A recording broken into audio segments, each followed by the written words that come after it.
Good Tuesday afternoon to you. 4 o'clock time for Sports4CLE. Thanks for joining us. NFL Draft Round 1 is Thursday, so just a couple of days away. Round 2, when the Browns will get involved Friday. Second and third rounds are Friday. ESPN's first draft, Mel Kiper, Field Yates, talking about guys they think will be very good players not selected in round 1. One of the guys Mel Kiper talked about, a wide receiver that could be available when the Browns pick late in the second round. I'm going to go Malachi Corley. I don't hear enough about Malachi. I'm hearing about all these other receivers. Yes, he doesn't run all the routes that you need. He's a bubble screen sensation. Short passes, everything underneath. He'll take it and he'll go. But a guy that draws comps, Matt Miller, I'm sure, would say he's Deebo Samuel. Watch him, Field. Catch the ball, right? And look at this guy. If that's a running back with a wide receiver frame. Watch these short passes. The bubble screen guy, look at it. He will run through you. He's going to be tough to tackle. You're going to see him break tackles, yards after catch. You're going to see it right here. Yards after contact. He's a running back playing that wide receiver spot. Again, short passes turn into long gainers with this guy. Breaking tackle. If you're a defensive back linebacker, you better bring it with this kid. The production off the charts. Ohio State, 8 catches he had a couple years ago. He's done it all. Doesn't matter who he's played, Field. Malachi Corley, Western Kentucky. I'm thinking second round, maybe third round area, but I know I'm getting myself a tough kid who will be dynamic in that slot. And if you're getting the ball, you can utilize him in a lot of different ways. I'd even put him in the backfield some, like Deebo. This kid is a tough guy to handle. I used to say it was CD Lamb, was CDYAC. Malachi Corley is the yak guy. He's the yak king, and he will be a real good. I'll tell you what, if he's there in the third round, Field, will he be? Will he be in the third round available? Mel, I think he's a late 2/early 3. That's what if I had to guess. Let's welcome in Browns beat reporter for Plain Dealer, cleveland.com, Kay Cabot. Kay, I know you wrote an article about wide receivers on the Browns radar. We'll get to that in a minute. But when you hear some of the things that guys that watch a lot of Malachi Corley on tape go, it's pretty easy to see. I think Kevin Stefanski can find a way to use a guy like that in the Browns' offensive arsenal. I absolutely think so. I think I may have put him first on my list. Not that I went in any particular order, but I think I had Malachi number 1 on the list, and I've written about him before. He is definitely someone that I think would be a great fit in their offense. He gives them a dimension that they don't have right now. That sort of Deebo Samuel wide back type role where you can run him on the jet sweeps, you can run him out of the backfield. He gets yards after catch, as we heard Mel say.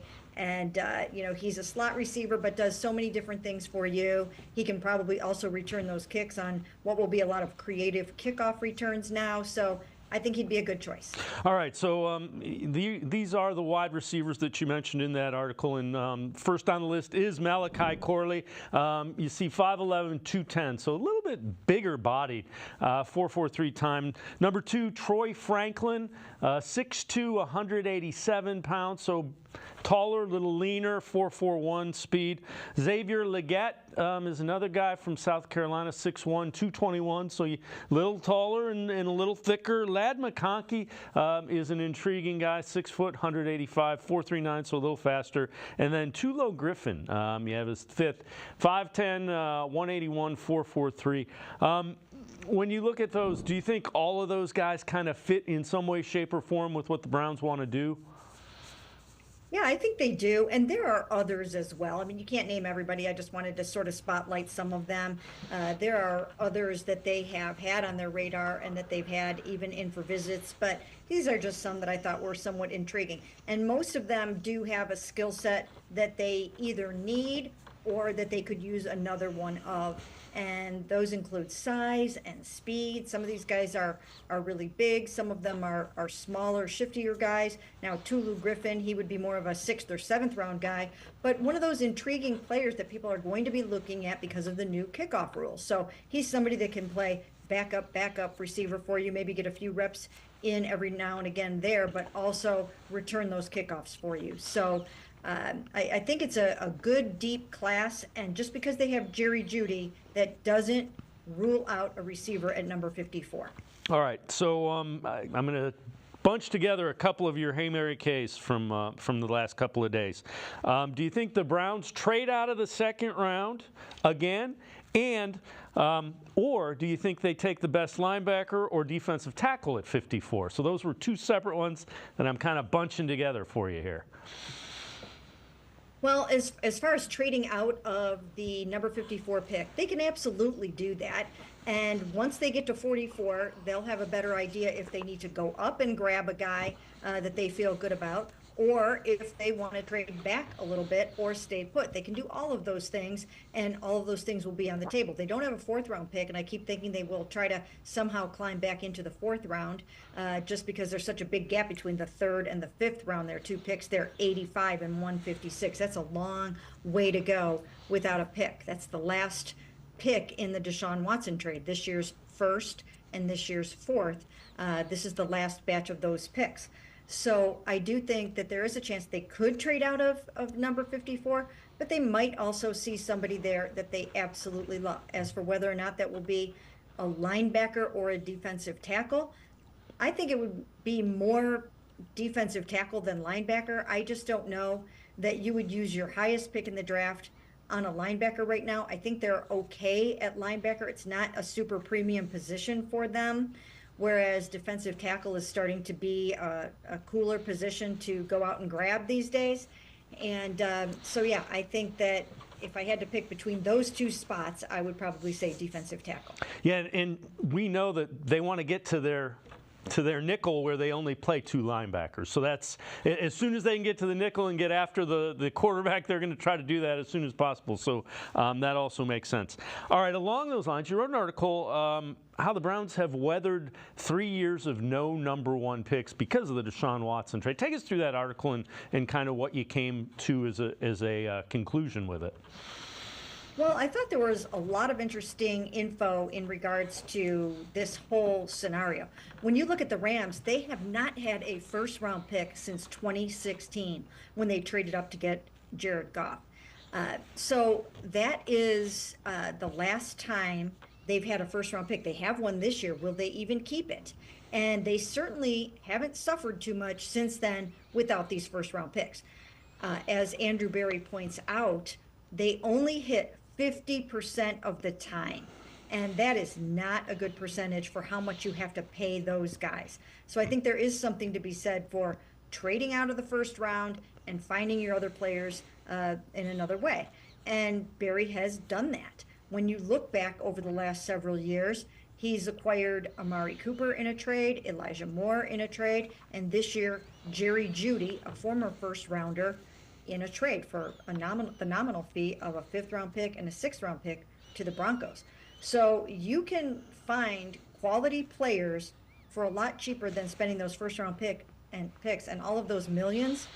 It's almost to the point in my mind where unless you're going to find an amazing pass-rushing defensive end or a quarterback, why would you need a first-round pick for any of those other things?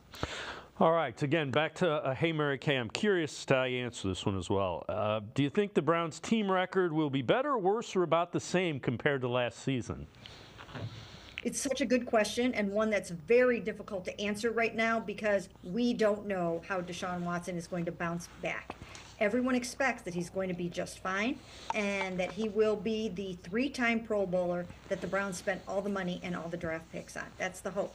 But you never really know. And I've been saying that one of the key X factors is, you can repair this thing, but will it hold up? Will it hold up when he has to absorb some of these violent hits that he's going to take? And we know he takes a lot of sacks. He likes to hold on to the ball, trying to make a play. So we're going to have to see how all that goes. In the event that he does stay healthy, I do think this is a 10 or 11 win team, even though they have a much, much tougher schedule coming up this year. All right, before we go to break, I know you wrote an article. We know the Browns aren't going to be playing the Eagles in Brazil. That'll be the Packers. What are the chances that they play the Jaguars in London, though? And I know you wrote an article about it. Take us through that. Yeah, I think the chances are very good. I think they're very, very good. It's really kind of down to three teams, the Patriots, the Jets, and the Browns, I think, for the most part. There might be another team in there that has a chance as well. But I think it's going to be one of those teams, and the Browns haven't been to an international game since 2017, so that probably increases their chances. And then they also didn't get the Brazil game, and they really wanted it, so maybe this is a little bit of a consolation prize for them. I think they're going to get it, and I think we will know about it in early May. Mary Kay Cabot, Browns beat reporter for Plain Dealer, cleveland.com, and I'm going to step aside, take a quick time out. Other side of the break, we'll head to the voicemail of Truth and Reason, talk a little bit about play calling. Sports for CLE. We'll be right back. Stay with us.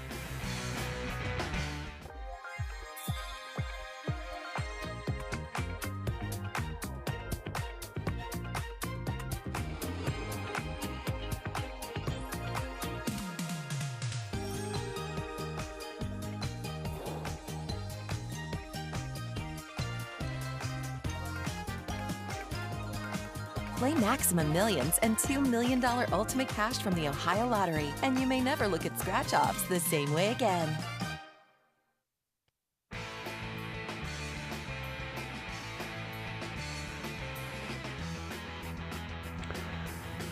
We continue talking Browns with Mary Kay Cabot, Browns beat reporter from the Plain Dealer, cleveland.com. Let's head to the voicemail of Truth and Reason. Hey guys, this is Bob from Shore Coffee. I know that Barry and the Browns have been willing to take on some problems and try to get them straightened out if the caliber of play from the player was something they was interested in. On that note, do you think they would be willing to or going to try to kick the tires on Tony, who just got reinstated for gambling, and maybe draft the kid Sweat from Texas if he falls down far enough, maybe 4th, 5th round? Just wanted your thoughts on this. Thanks. Go Browns. Woo, woo. As always, appreciate all of the voicemails. Mary Kay, what are your thoughts on those two guys? Tavondre Sweat from Texas, and I believe it's Shaka Toney from the Washington Commanders, both D linemen.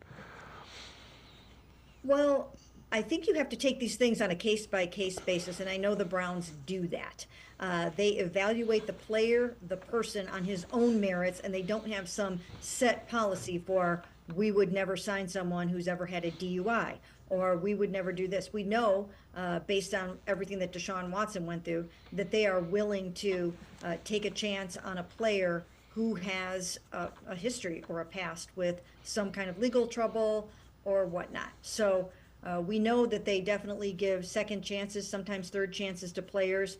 And so for that reason, I think they would look at maybe a Toney and a Sweat. Now, the thing with Sweat that they have to determine is, so close to the draft with him getting this DUI, which was just a couple of weeks ago, they have to determine as fast as they possibly can if this is going to be some kind of a recurring problem. Does he have an issue that needs to be dealt with? And if they have a comfort level that this was truly an isolated situation, not going to happen again, then maybe they would take a chance on a Tavondre Sweat. But from a timing standpoint, it certainly wasn't good for him, but it was good for the teams to kind of get this out in the open now. Again, another one of the Hey Mary Kays. Have you heard anything relative to the offensive play calling? No, not yet. He keeps getting asked this, and he will get asked that question every single press conference probably until he makes a final decision. The longer it goes, the more it makes me think that he probably really seriously is considering turning it over to Ken Dorsey. Now, we know that Deshaun Watson really likes Ken. He's got a comfort level with Ken, and we know that Ken Dorsey has called plays for both Cam Newton and for Josh Allen, and he's done a really nice job with that. Or actually, he didn't call plays, I don't think, for Cam, but he did call plays for Josh Allen. So, so it's something that I think that Kevin will at least consider. So Kevin Stefanski was on ESPN Cleveland Friday, and he talked about what goes into play calling. Listen to what he had to say. The hard part about calling plays is the construction of the game plan. Yeah. That's the part that I love. Like when we get in there Monday, Tuesday, Wednesday, when we're putting that thing together, that is the fun part in this business. How the plays come off the call sheet, honestly, it's important, of course, but what's more important that everybody knows what to do on said plays. And I go back to the art of it. Yeah, there's a feel of it. You're setting things up rhythm for sure. Yep. But it's so collaborative. I mean, you have other coaches that you trust in the moment. in between series that are giving you ideas. So I think what people would maybe be most interested to learn is how collaborative that process is. Coach, how far ahead do you have to be thinking as you're calling plays in a sequence? There's plenty of times I'll catch myself where we'll call a play and Dave Njoku catches the ball and he's running, and I'm not watching him run. My eyes are going down. All right, what hash are we on? What hash? Because I want to know right hash or left hash. And they're like, Coach, he has not been tackled yet. I'm like, okay, well, let me know when he is because I'm ready for the next one. So because those 40 seconds are just, they're coming at you. And I want to get the play to our quarterback ASAP. Like I want Dave Njoku in this example is tackled. I want like, hey, Deshaun, here's where we're going with the next play. And then I'll give it to him. And now we're getting the teammate in there, because I feel like when you're the quarterback, once you have a feel for what's coming next, now you're explaining the play to the team in the huddle, you're breaking the huddle, and I'm maybe going through all my Rolodex of things that I got to think about to make that play work. Mary Kay, it's interesting just to hear him, and the beginning part of that, I kind of tend to agree with you. I wouldn't terribly be surprised if he gives up play calling, just because it's the construction and the game planning that really seems to be what he enjoys the most. Yeah, I mean, we'll have to see how it goes. I don't think that he should give it up, because I really do believe that he should see what he can do in his first full year of play calling with Deshaun Watson. I don't think you want to give it up too early and not see what kind of play caller you are when you have a quarterback like that over the long haul. So I think there are arguments for and against. I would be for him retaining it. You can always give it up at a later date. You could give it up midway through the season, or you could give it up next season. But I certainly wouldn't give it up now. I don't know if that's how it's going to turn out. Yeah, and I'm with you. I think everybody has an opinion about play calling. I think he's a pretty good play caller. Again, another one of your Hey Mary case. Is this the year Deshaun Watson returns to the elite level the Browns had hoped for? It all depends on the shoulder. Sometimes, you don't know if he's going to need another year to get back to where he was before the shoulder surgery. Sometimes that first year out from the surgery, regardless of what it is, you're still working your way back to being your best self. So we'll have to see how that goes. But I do think that Deshaun still has it in him to be that Pro Bowl quarterback, still has it in him to be that championship caliber quarterback. Just don't know if it's going to be this year because of the shoulder. All right. Before we go to break, news broke late yesterday. Adam Schefter tweets out that the Browns former Browns free agent linebacker Jacob Phillips, 1-year deal to the Houston Texans. And Mary Kay, Phillips is a guy that I know the Browns liked him. He just couldn't stay on the field. It seemed like every year he had a different kind of injury that ended his season. Yeah, it was very unfortunate because, of course, they really, really liked Jacob, and Jacob is a great guy, and they did not want to have to say goodbye to him. But unfortunately for him and for the Browns, it was just one injury after another, and it seemed like it was time to let him have a fresh start elsewhere. Mary Kay Cabot, Browns beat reporter for the Plain Dealer, cleveland.com, and I'm going to step aside, take one more time out. Other side of the break, we'll talk a little bit about Nick Chubb's contract, and we'll also dive into Jameis Winston. Sports4CLE. Be right back. Stay with us. Come back to go forward. Back to learning new things. Back to pursuing your dreams. Tri-C has flexible learning options to fit your life. And every year, more than 1,000 local companies provide Tri-C students with real-world learning. The right education can boost your lifetime earning power by hundreds of thousands of dollars. Start now with a college education you can afford. Tri-C, where futures begin.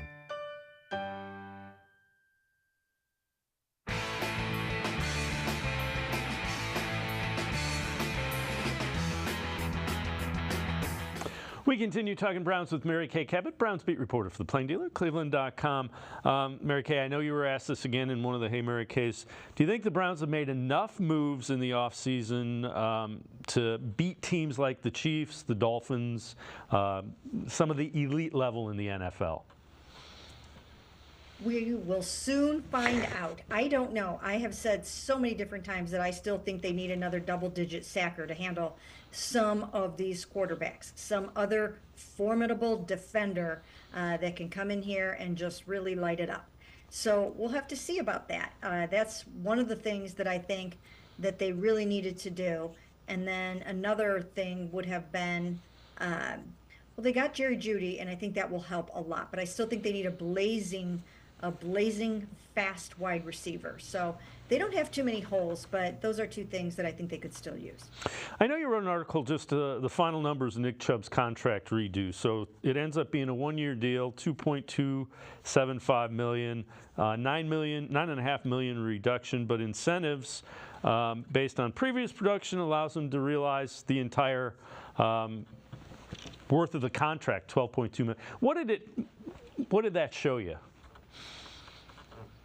Well, you know, it's a win-win. I really do believe that it's a win-win. But it also sort of shows me that the Browns are hedging their bets a little bit on how much Nick is going to be able to contribute. And if he isn't able to do anything at all, they only have to pay him $2.2-something million. So I think it gives him an opportunity to do as much as he can do. But it really protects the club in the event that he needs more time to come back from this knee injury. And, you know, it gives him, you know, the peace of mind that he can work out where he's under contract. He knows he's going to be they're going to oversee his rehab, and that's a good thing. Right, and at this point, he would not be passing a physical for anyone. And I doubt anyone would give him $2.2 million guaranteed at this moment. So for him to get that from the Browns, that shows good faith on their part. And again, it gives him an opportunity to stay home with his Cleveland Browns family and work towards getting back on the football field, which he knows they believe in him, and they're willing to pay him $12.2 million if he can return to the player that he was. So, again, I know you wrote an article. What do you think Jameis Winston has shown Kevin Stefanski so far? Well, it's not hard to see what Jameis Winston brings to the table. He is a natural-born leader. He's very vocal. He's got a booming voice and just a big spirit, and you can't miss him. And that's what Kevin Stefanski saw in the first 2 days of the offseason program, that Jameis is in there engaging with teammates and, you know, getting his work done at a very high level. And he gets along great with Deshaun Watson, which is very vitally important. And so I think he brings that vocal leadership, something that they could have really used. This is kind of interesting. So Jack Duffin, Orange and Brown Report, tweets out, these are guys that are pending free agents 2025 who are starters. So not this season, next season. And when you look at them, there's not a lot of them. You got Nick Chubb, you got Amari Cooper, Elijah Moore, Jedrick Wills, Jeremiah Owusu-Koramoah, and Greg Newsome, they're going to pick up the fifth-year option. I would be surprised if they didn't. But they're in pretty good shape. I mean, when you look at it, and I know they've got all these double-digit millions of dollars of contracts, that's a pretty workable number of free agents 2 years out. Yeah, it really is. They do a great job on this team of managing the cap, managing their roster, making sure guys get paid, keeping who they want to. They know exactly who they intend to keep and how they intend to do it. And they've done a phenomenal job, a masterful job of manipulating that money, restructuring contracts to make sure that they can keep adding talent to the football team. And some of it gets pushed out to the subsequent years, but with the cap continuing to escalate, so far it really hasn't hurt them that much. Would you expect Jeremiah Owusu-Koramoah to get another contract coming up pretty soon here? Yes, absolutely. They love him. He's doing a phenomenal job, and I would think that he would be in line for an extension at some point. Maybe it heads into the season, maybe it doesn't, but he will get an extension. All right, let's take a look at this. This is from Mike Clay, 2024 NFL unit grades, pre-draft edition. So this is how he ranks the different teams. He's got the Browns fourth. 49ers are first, Jets are second. Chiefs are third, Browns are fourth, Bengals fifth, and Ravens sixth. It's the pre-draft edition. The defense is ranked number 1. The offense is ranked 15th. And you see the question at running back, the question at quarterback kind of knocks them down pretty significantly. And that's why that offense is ranked, 15th, so middle of the pack. Defense is ranked number 1. That's probably fair, just based on what you're looking at with guys coming back from injury on that offensive side of the ball.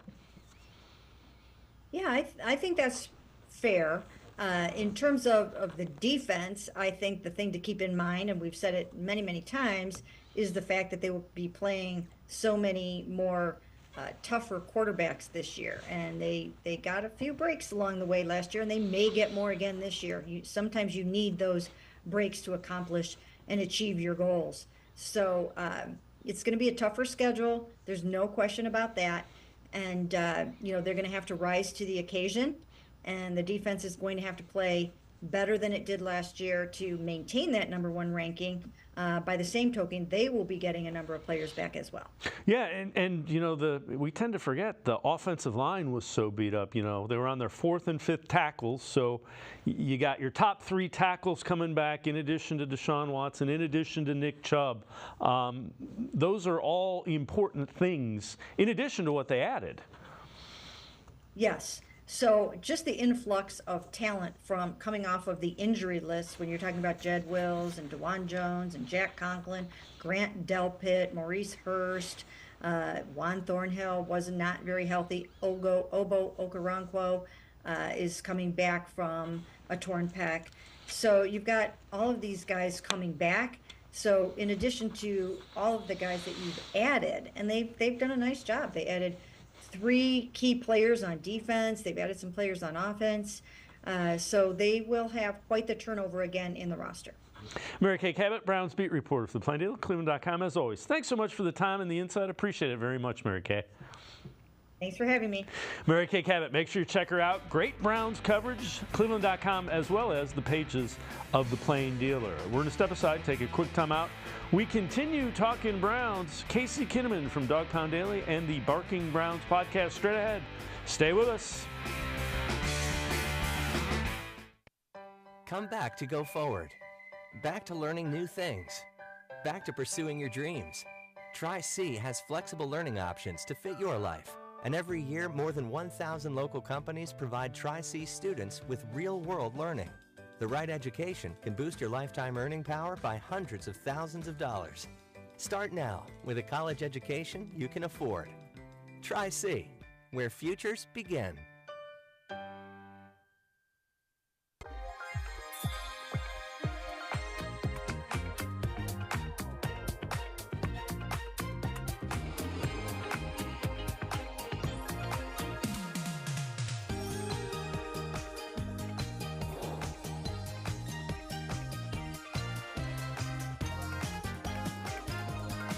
Play Maximum Millions and $2 million Ultimate Cash from the Ohio Lottery, and you may never look at scratch-offs the same way again.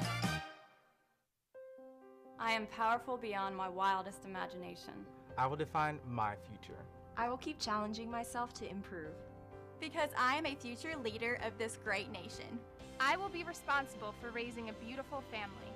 And educating not only my generation, but many more to come. I will make a difference in my community. And I will stand up for what I believe in. I will not settle for simply chasing my dreams. I will achieve them. Because I was given a chance. An opportunity. A home. At Family, Career, and Community Leaders of America. The ultimate leadership experience. FCCLA has been one of the greatest experiences of my life. It's made me who I am today. Join us. We'll build a new future together.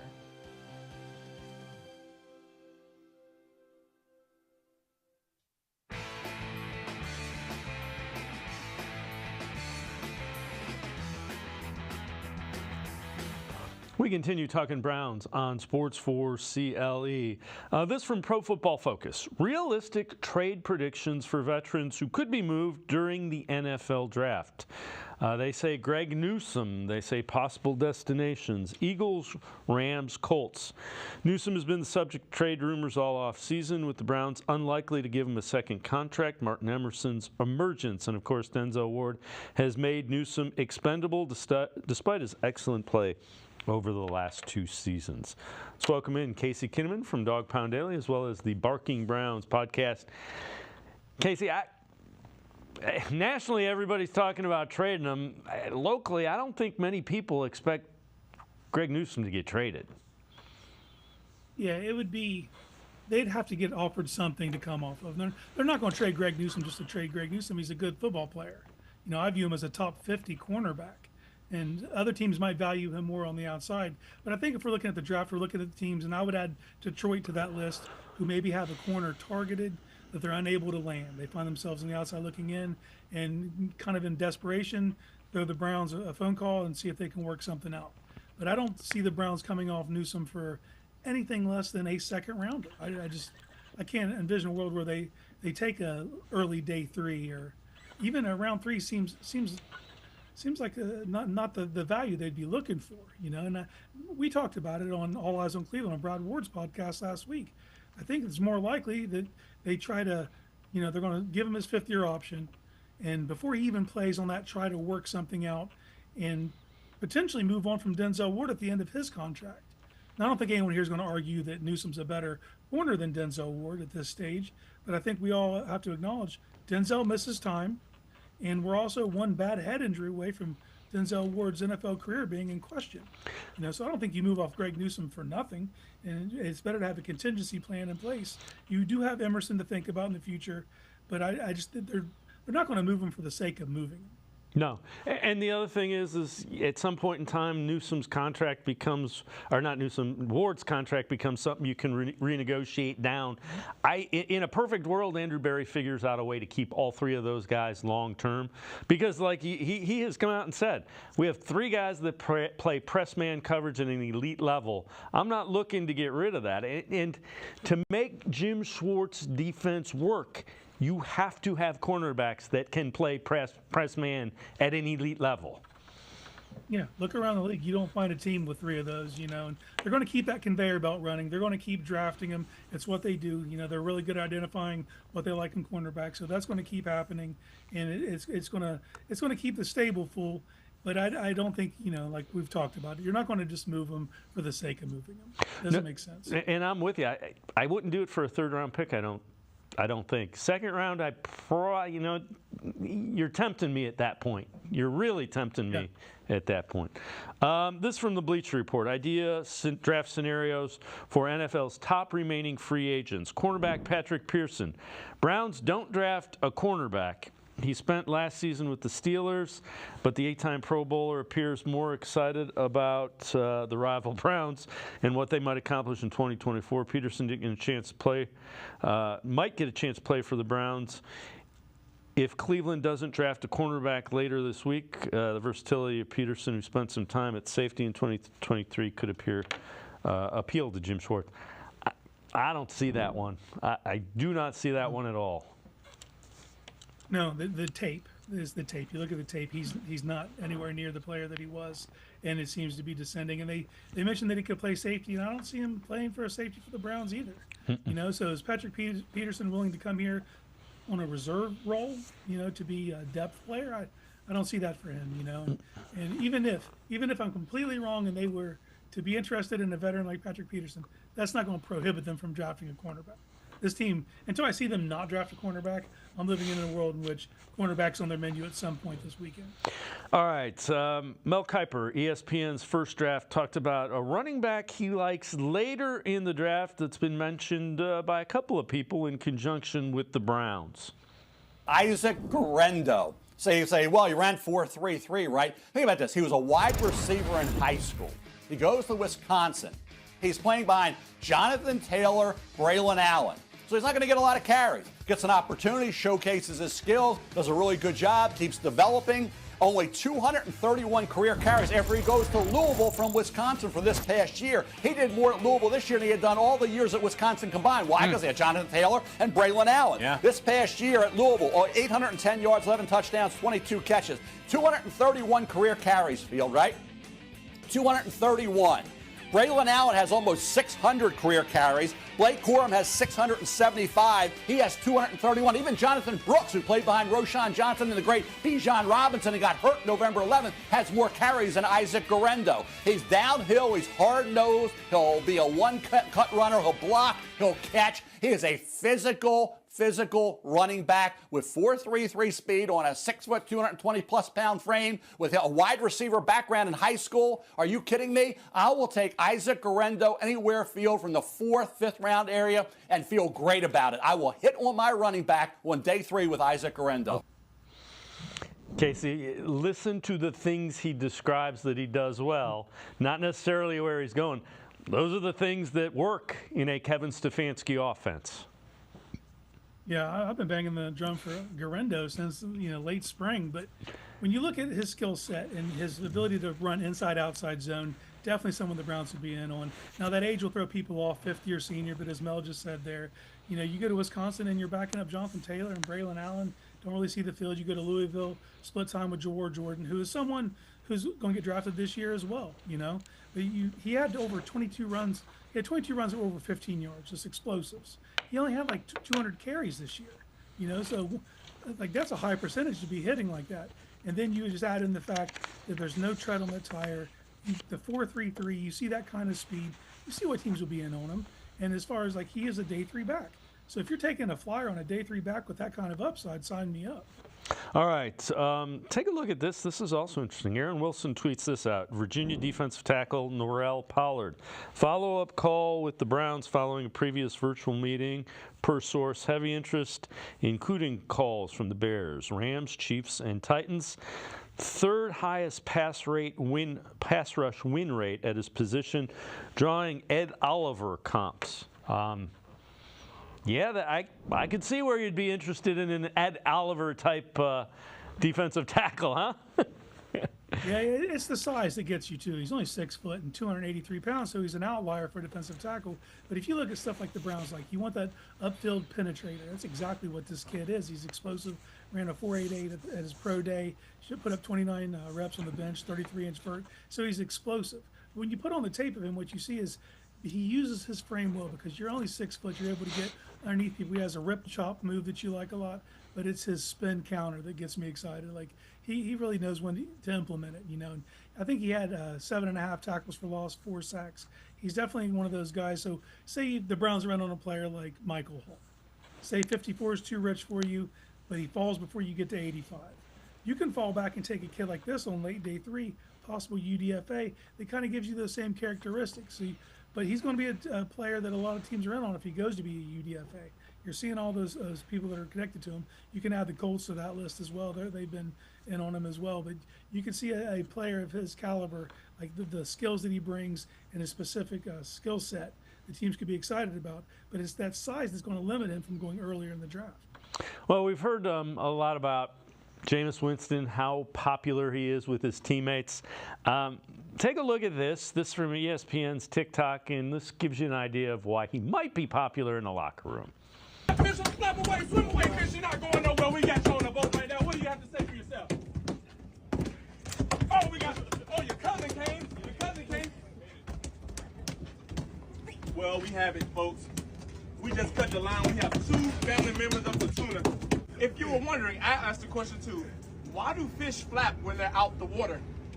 A wise friend told me that they're just simply trying to swim away. Well, fish, how does it work swimming in the air?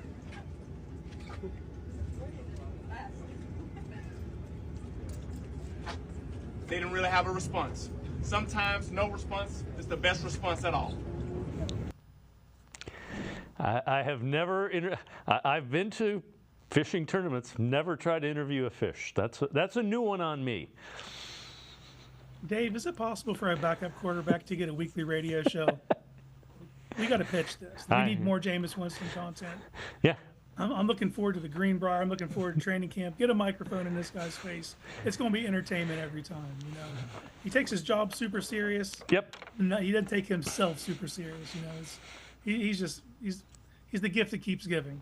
Yeah, and you know what, you can see why he'd be really popular in a locker room without question. Casey Kinnamon and I are going to step aside, take a quick time out, other side of the break. We'll dive a little deeper into the draft, including a 7-round mock draft with a lot of Browns trades. Sports4CLE, we'll be right back. Stay with us. The Ohio Lottery Partners in Education program is dedicated to recognizing exceptional students, teachers, and schools throughout Ohio. Scan the QR code on screen to nominate students and teachers as Academic All-Stars and Teachers of the Month. They must be currently enrolled or teach in grades K through 12. Is your K through 12 school developing students' literacy skills to achieve success in reading? If so, you can nominate your school for the School of the Year. Students can win $100, teachers can win $500, and schools can win $2,500. Scan the QR code, fill out the forms, and nominate deserving students, teachers, and schools today. The Ohio Lottery Partners in Education program takes pride in honoring exceptional students, teachers, and schools across Ohio. Submit your nomination today. It's fun, fast, and free.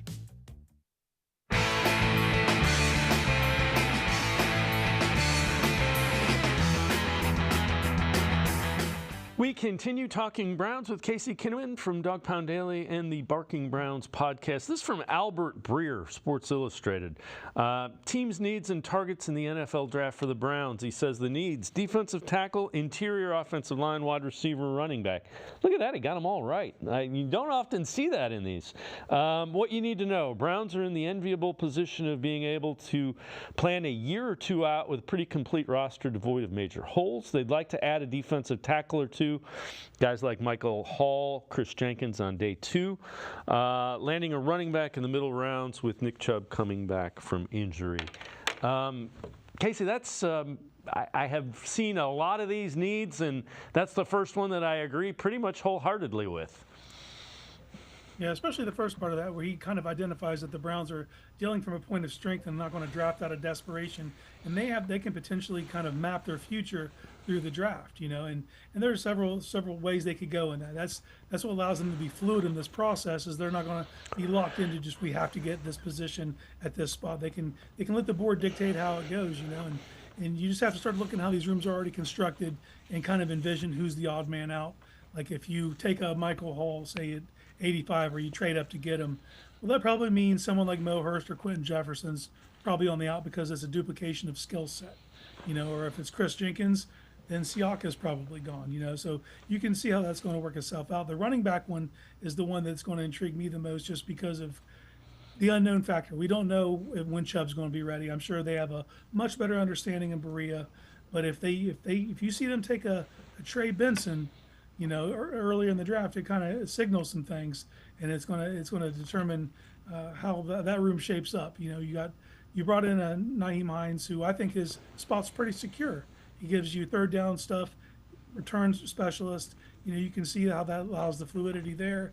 But then you start to wonder, is it going to be Deontay Foreman or Ford that kind of sees their way out if they go get a Benson or a Marshawn Lloyd or an Audric Estime? So that's the one we'll be paying attention to, because the style of running back they get will kind of dictate how that room shapes up. All right, Pro Football Focus 7-round mock draft, and they had a lot of trades with the Browns. They have the Browns trading out of 54 to the Falcons for pick 74 and a 2025 third-round pick. The Falcons took Braden Fisk. The Browns, they have taking Blake Fisher, offensive tackle from Notre Dame. Browns add a potential future replacement for Jedrick Wills. Fisher would need to adjust from right tackle to left side, but he can learn to develop. He already has the power to play in the NFL. He'll need to become a more polished pass protector. The reason he played right tackle is because you have Joe Alt, who's going to be like a top 10 pick, playing left tackle. But your thought on Fisher potentially being a pick early in the Browns draft? Well, I like the way PFF handled this. They allowed each individual analyst to handle a team. John Costco did the Browns. He's familiar with how they operate. So you see the trade back for an offensive tackle. That makes sense that there's a world in which Sumate is off the board and they can come draw back, pick up a talent like Fisher, who I know they're in on. And like you said, this kid, it's not ruled out that he can move to left tackle. He just couldn't go to left tackle at Notre Dame because of Joe Alt. That's no fault. I think Joe Alt could be generational. I see Fisher as a very high floor player, very physical, does the fundamentals well, great movement skills, and he's someone I'd be very happy with if the Browns could fall back and pick up assets and still land a player of his caliber. All right, the next pick in that draft, he has the Browns trading pick 85 and a 2025 fourth-round pick back to the Falcons for pick 79 and a 2025 fifth round.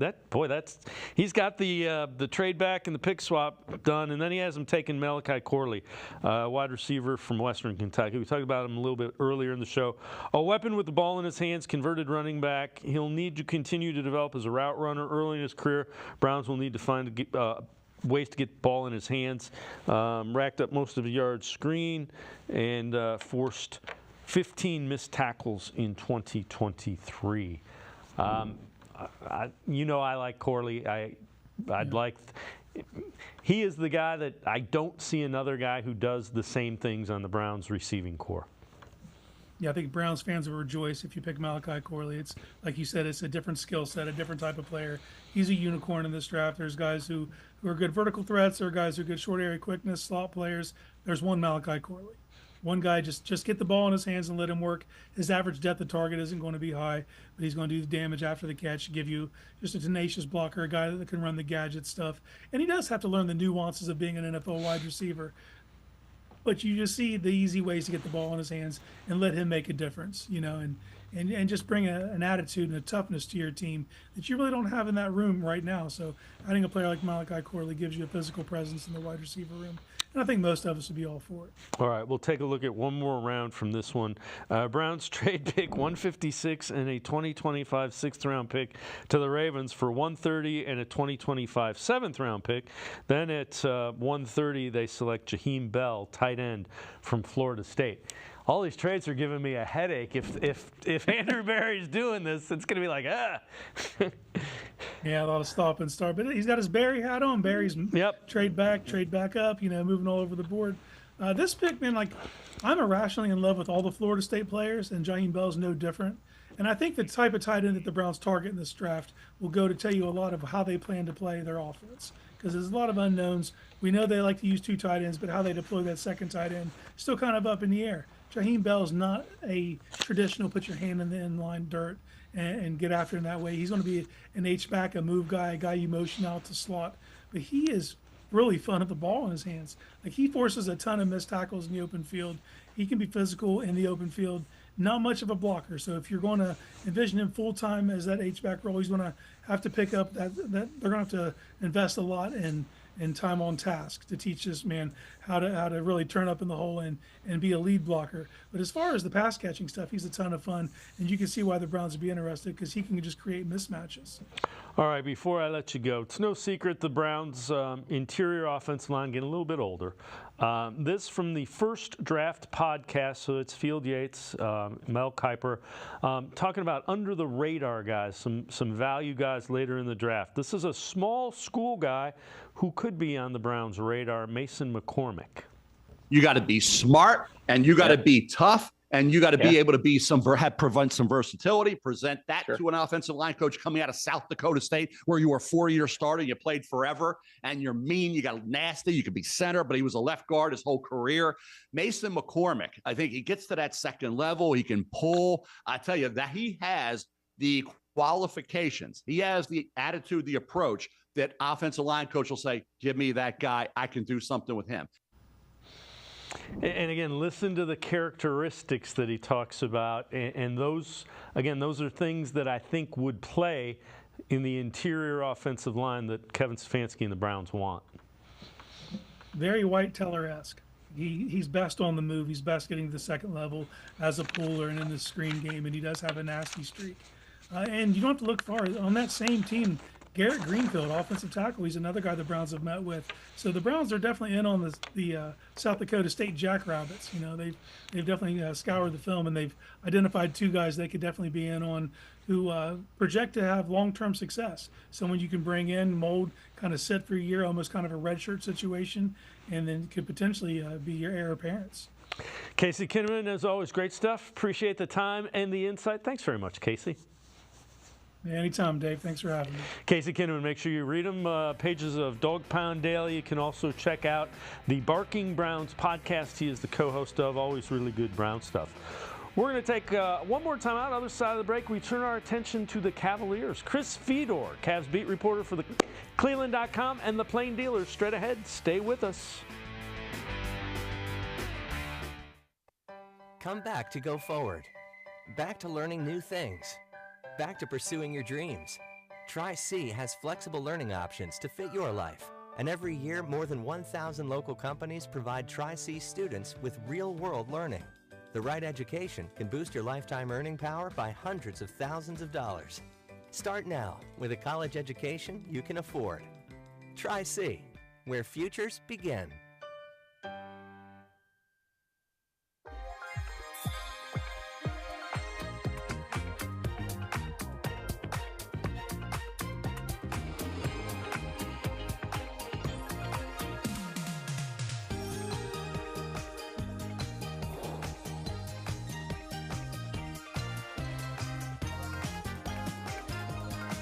Play Maximum Millions and $2 million Ultimate Cash from the Ohio Lottery, and you may never look at scratch-offs the same way again.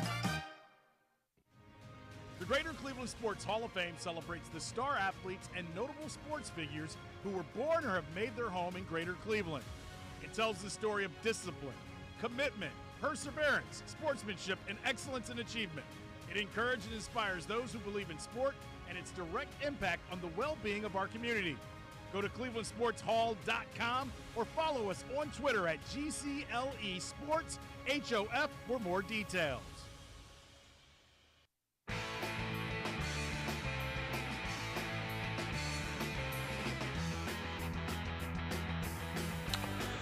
We turn our attention to the Cleveland Cavaliers. Cavs 2-0 lead on the Orlando Magic as they head to Orlando for Game 3. Haven't trailed all series long, and they've been tied for just 16 seconds. So trying to connect with Chris Fedor. Wrote an article about Jared Allen and the way that Allen has played. And Allen has really rebounded very nicely. Struggled in that series against the Knicks, but he has been a dominant force inside. Kind of playing the way Brad Daugherty did back in the day on the inside in the playoffs, and really has more rebounds already in the first two games than he had in the entire series against the New York Knicks. So Jared Allen getting it done inside for the Cavs. Let's welcome in Chris Fedor, Cavs beat reporter for Plain Dealer, cleveland.com. Chris, what about the way Allen has played? I mean, it's been night and day from the playoffs a season ago. It certainly has, and I think there are multiple layers to this one, Dave. I think first and foremost, you have to give Jarrett credit for evolving as a player. He's a different offensive player than he was last year. He's a better passer. He's got more of a face-up game. He's always been an efficient scorer, but I think he is finding other ways to score other than layups and dunks, and he's definitely a better passer in 4-on-3 situations. He doesn't seem like he's rushed. Doesn't seem like the moment is too big for him. He's not looking to the officials. He's playing through physicality as opposed to looking to the officials for a whistle. So I think that's part of it. The other part of it certainly is this. He's not playing the Knicks. He's not playing Mitchell Robinson. He's not playing Julius Randle, Isaiah Hartenstein. Those guys are a very difficult matchup for Jarrett from a physicality standpoint, from a maturity standpoint. So he's getting an opportunity to do to the Magic what the Knicks did to him last year, and he's capitalizing on that. He has basically rendered Jonathan Isaac useless in this series to the point where I believe Jamal Mosley is going to go away from him, just like he did in the second half of Game 2. So Jarrett deserves a ton of credit. He took a lot of heat for the way that he played and the way that the Cavs played last year against the Knicks, and he is atoning for that, and he is showing the kind of value that he has to this team. both offensively and defensively, Dave. Yeah, the other thing is Evan Mobley's played really well too. They really dominated inside. You tweeted this out. When guarding Paolo Banchero, Mobley has held Banchero to 6 points, 2 of 11 shooting, forcing 4 turnovers. Overall in the series, Banchero has just 3 more field goals than turnovers. Mobley's playing really well. And with Mobley, it's so important to realize he's just 22. I mean, he in theory, back in the day, he'd just be coming out of USC. The thing that stands out to me, Dave, is that Jarrett and Evan are playing well together. And I think a lot of people had questions about that, right? During the regular season, Evan was dealing with injuries. And then when he was healthy and effective and he was playing alongside Jarrett, the Cavs kind of had a cap on their ceiling offensively. And they weren't together getting enough out of those two guys defensively to continue justifying playing them in long stretches because it was restricting their offense. It was crowding the court. They didn't have enough shooting. They didn't have enough floor spacing. But in this series against this opponent, with Jarrett and Evan on the floor together, the Cavs are outscoring Orlando by 14 points per 100 possessions. That's elite. And it's the same thing that happened in the regular season between the Cavs and the Magic. When Jarrett and Evan were on the court together, they dominated the Magic in those minutes. So to see them being this level of impactful, this level of forceful together, given all the questions about can they coexist long term, is it the best thing for the Cavs stylistically to play those two guys together? In this series in particular, it's the Cavs' best pathway to success at both ends of the floor.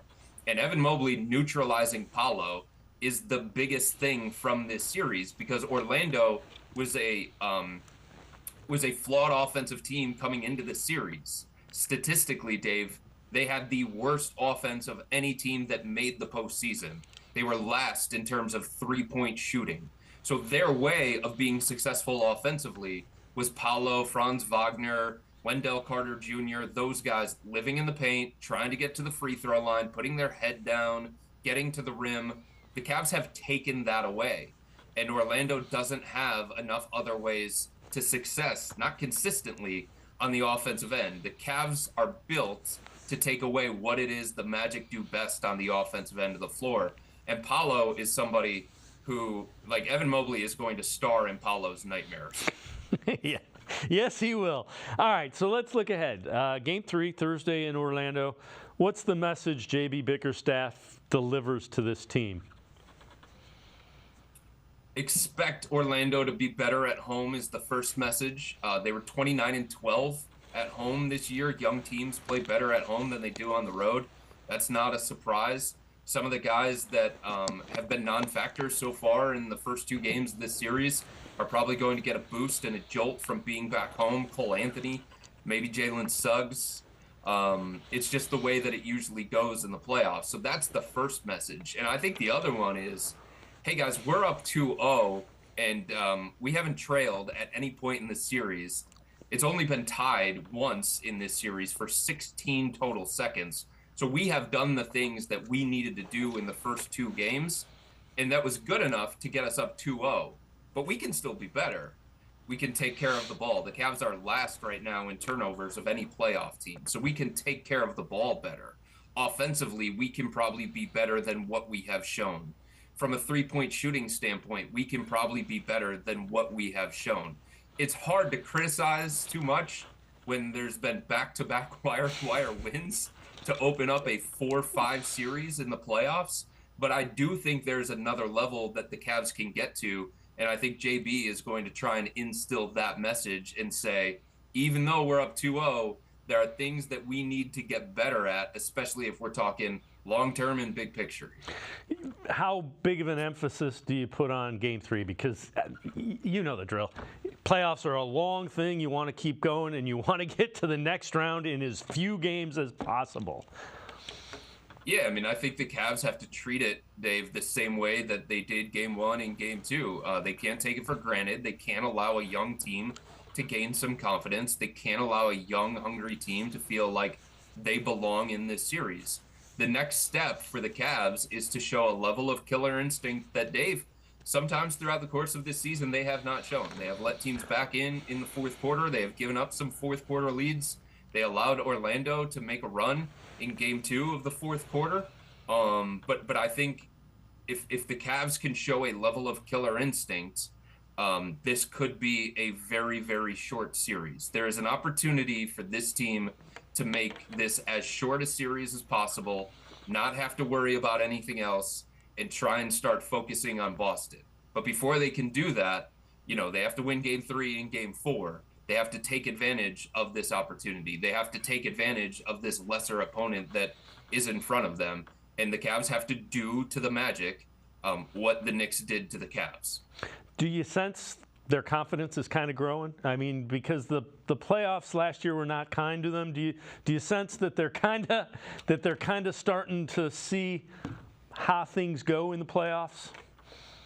It's not even just their confidence. It's what you said right there, Dave. It's an understanding of playoff basketball and everything that's involved with playoff basketball. There's regular season physicality and there's playoff level physicality, right? There's regular season intensity and there's playoff level intensity.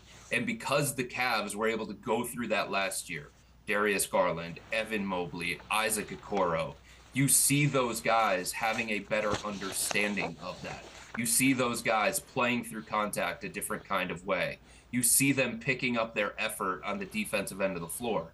Conversely, it looks like Orlando is the team like the Cavs from last year, where they don't fully understand what playoff level physicality is, where they don't fully understand what that extra effort means, where they don't fully understand how to keep their composure and their poise when things aren't going their way in a hostile environment.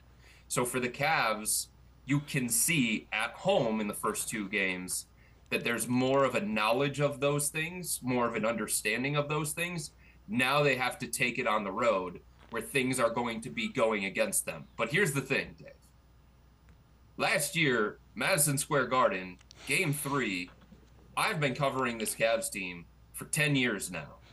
I've been in Oracle Arena for the NBA Finals, right? I've been in TD Garden for big-time playoff games. I've been in Scotiabank Arena in Toronto for big-time playoff games. Those are some of the raucous environments that I've ever been in my entire life. And last year, Game 3, Madison Square Garden, that was as close to an NBA Finals atmosphere. The floor was shaking beneath me. The national anthem, it was Tori Kelly, who can belt, right? She was drowned out. You couldn't even hear her because the crowd was so into it. They were so wild. They were so excited for that game. So for the Cavs to be in that environment last year, I mean, this is no offense to Orlando, but I don't think the Kia Center is going to get to that level of intense. So because the Cavs were in that environment against that team last year in the first round, I don't think they're going to be caught off guard by anything that happens going into Game 3 or the remainder of this series. Chris Fedor, as always, great stuff. Thanks so much for the time and the insight. Appreciate it very much, Chris. You got it, Dave. Anytime. Chris Fedor, make sure you're checking him out. Cleveland.com, pages of the Plain Dealer, best Cavs coverage in town without question. It's going to do it for this edition of Sports for CLE. We will see you back here tomorrow at 4 o'clock. Have a great night, everybody. See you tomorrow at 4 on Sports for CLE.